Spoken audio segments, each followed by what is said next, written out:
হিন্দু হিন্দু করে রাজনৈতিক দলগুলো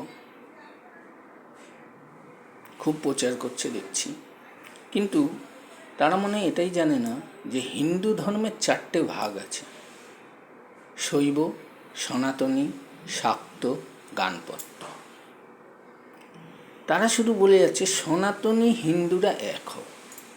তাহলে শৈব, শাক্ত আর গাণপত্য, এই যে আরও 3টে ভাগ রয়েছে হিন্দু ধর্মে, তাহলে তারা কোথায় যাবে বা তারা কি করবে? তাহলে রাজনৈতিক দলগুলোকে কি শুধু সনাতনী হিন্দুরাই ভোট দেয়? বাকি হিন্দুরা কি ভোট দেয় না? বিষয়টা বুঝেই উঠতে পারছি না। আদৌ এটা হিন্দু ধর্মের প্রচার বা হিন্দু ধর্মের জন্য লড়াই, নাকি হিন্দু ধর্মটা না বুঝে নিয়েই যে যার মতো খেলা চলছে? সেটাই পরিষ্কার বুঝে উঠতে পারছি না। কারণ সবারই হিন্দু ধর্মে একটা গুরুত্ব রয়েছে এবং এদেরকে নিয়েই আমাদের হিন্দু ধর্মটা তৈরি। তাহলে